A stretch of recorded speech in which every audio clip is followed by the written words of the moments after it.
Hey, what's up mortals, it's me, Robert Ramirez, aka Rarzrevenge here, and before we get into today's video, there's something I'd like to say. I'd like to let you all know that we have a merch store. Some of the items in it are only available for a limited amount of time, so if you're interested, go into the description and check it out.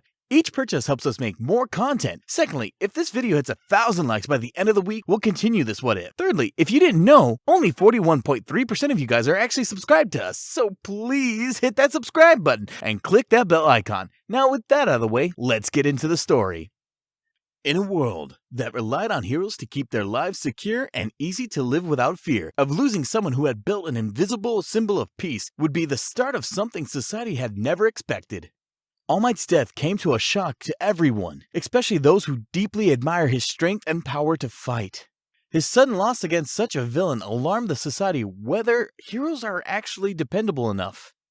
The late hero took an immense blow on his body, creating a huge wound that damaged his stomach completely.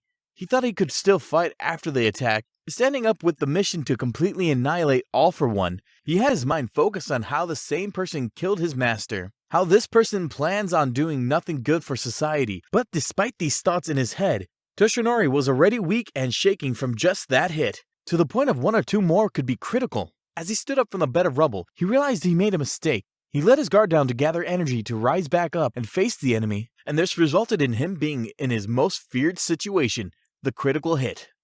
5 years has already passed ever since the exchange of blows between All Might and One for All. Society was becoming more desperate for more solid reassurance. More heroes started debuting just as the crime rate increased through the years. Within those 5 years, All for One was unheard of. He had escaped after his win, completely disappearing from the government's radar. Everyone assumed he was dead after admitting such power to defeat All Might. But those who knew better, they were more than alarmed already as to when and where he would come back, because he had already proven himself to not be underestimated. Within those 5 years, Izuku Midori was able to enter UA High School, All Might's alma mater, along with other different heroes, as a quirkless kid who didn't know better but to dream and study to become a hero as he aspired to be. Getting accepted into such a prestigious school was something he had anticipated to never happen, but he still tried, and he got in. For a child born without an individuality, joining the hero course wouldn't do him any good, even though that pill was hard to swallow. As a kid, he tried his best for his quirk to finally show up, but to no avail. After finding out he was part of the 20% of those born without any gifts, he had a difficult time accepting it. He was a boy whose dream got crushed at such an early age. He grew a habit of studying heroes and writing notes on a notebook in the hopes of being able to develop skills like them, despite them having a quirk. He was made fun of most of the time because of this, being laughed at due to the society's circumstance with quirks. Eventually giving up in between middle school, he thought to himself everything that he worked for was all in vain. The death of his hero affected countless people, and he was no exception. After the news had broken out years ago, the green-haired lad was shaking in his seat, mind not accepting what he had just heard. How was the world supposed to cope with that? How will the citizens of Japan handle the passing of the hero who had protected them and created peace for them throughout all those years? Midoriya felt more defeated after knowing about the news compared to the time he found out he was completely quirkless. He gradually started losing hope of a better world after the crime rate has risen from the grounds after the end of All Might from his last fight. It was like one hit after another, and it was too much.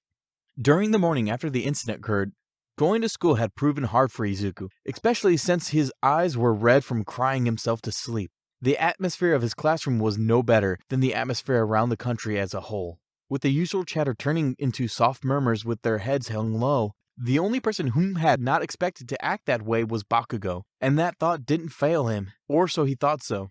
Oi, Deku! Crying once again, eh? The world has no space for weaklings like yourself. You deserve dying more than All Might.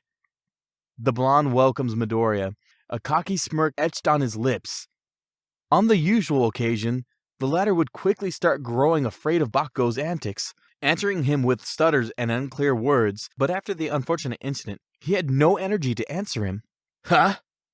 Katsuki scrunched his eyebrows together in confusion, his confusion slowly turning into anger after realizing he was being ignored by someone below him. Oi, oi, oi! You worthless nerd! Where did you get the guts to suddenly ignore me? Huh? Bakugo stood up from his desk, walking over to Midoriya and pulling the boy by his collar, with his fingers starting to emit small cracks of his explosion quirk. Kachan, do you mind? Even just for today, would it be so hard for you to actually be nice to me for once? Midoriya says, almost begging. Those few words were more than enough to send the former down on an angry spiral, almost sending a punch before the school bell rang. He begrudgingly let go of Midoriya's collar, the boy being pushed away and hitting the door after. While walking back to his desk with his head hung low, Midoriya couldn't help but think whether Katsuki was right. He was nothing but a quirkless lad who had an unrealistic dream of becoming a hero. Despite the circumstance of stopping him, he was distracted with this thought during the whole of class. Why did All Might die when he fought so hard? Why exactly when everyone needed him most? He almost let out a small snicker, distracting himself by writing in his notebook. He knew the answer to his question, but he didn't have the heart to admit it. During one morning while walking to his school, a sudden battle happened between a villain and an unfamiliar hero.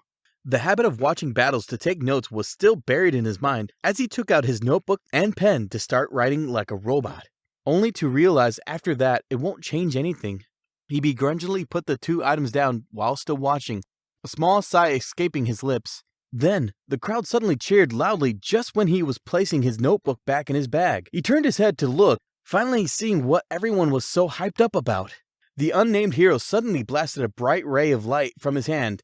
No, his glove, as the villain fell on his back after the blast, completely beaten down just like that. What was that just now? He muttered under his breath in awe as the man in red armor entertained the people and reporters. Midoriya's emerald eyes glimmering in amazement from what just happened. After the incident, he went to school in glee while writing down what just happened in his notebook, a new dream finally blooming in his heart.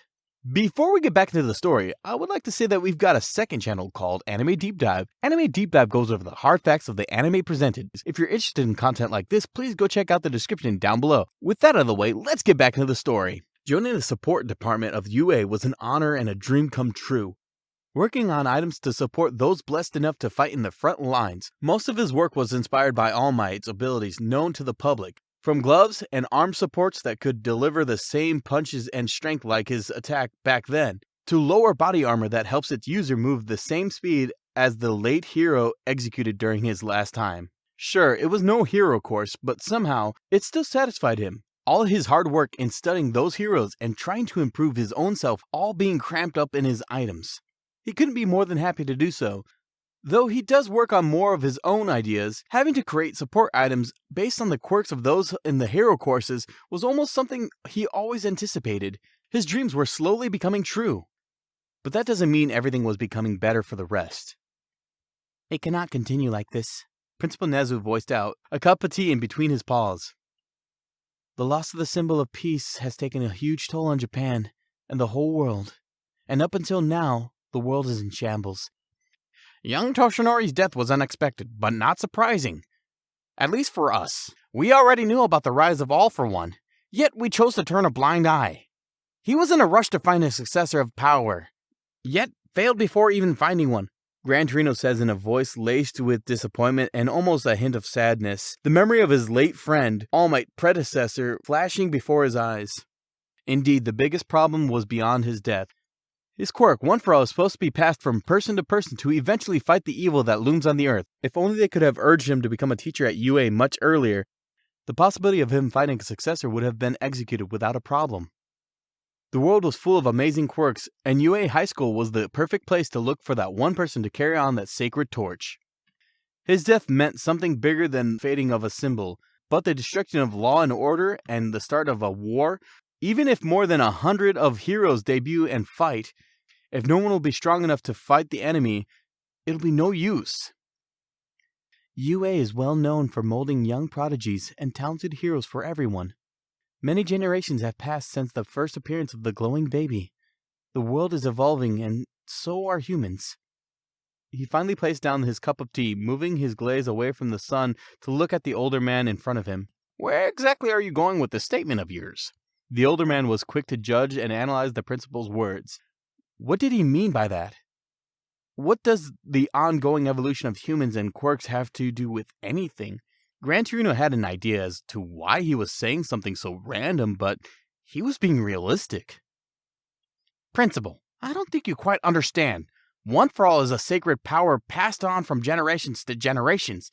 Something so unrealistic and highly impossible couldn't possibly defeat someone as powerful as the person who killed Toshinori and Nana. Gran Torino was quick to try to knock some sense into the principal, but he seemed highly positive of his plan. I agree, but must we really wait for the opposition to come back before we find something to use against him? Sorihiko grew quiet after Nezu's words, choosing to listen to his suggestion. There are many young and talented people who are ready to fight and become heroes. It's been 5 years already. Evolution doesn't stop even in between such a little time. I know it sounds impossible and quite silly. All Might could never be replaced by someone or something in such a little time, but this is better than nothing. He lifts a paw to prove his point, Torino not having any choice but to accept reality. The government and Hero Society chose to ignore the warning signs that happened back then, and look where it led to. We cannot let another incident happen again. And it happens so that we are in an age where technology is thriving. Finding other solutions instead of dwelling in what could have is the only thing we could do. So, I guess alternatives are an option we must look at now. And UA is supposed to be the elite school, yeah? Your hero course, support course, will surely be dependable. Gran Torino gets off his seat, grabbing his cane as he walks towards the door.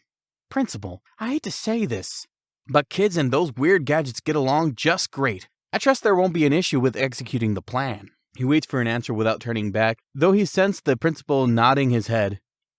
You can put trust in UA. I already have someone in mind based on records and report from support faculty. Depending on today's technology is currently our only hope. Thank you all for watching the video to the end. Now there's a few more things I'd like to go over before the video ends. On behalf of We the Celestials, I'd like to thank the writers for this video, and I'd like to thank the editors for this video. Their details will be in the description. If you're a voice actor, editor, or writer, or you're interested in becoming one of those, go to the Discord that is in the description of this video and hit up one of the heads of those areas. We're always looking for more members to join us. That's it from us for today's video, so thank you all for watching, and don't forget to hit that subscribe button if you're interested, and hit that like button if you liked the video. Until next time, peace out mortals and have a plus ultra day!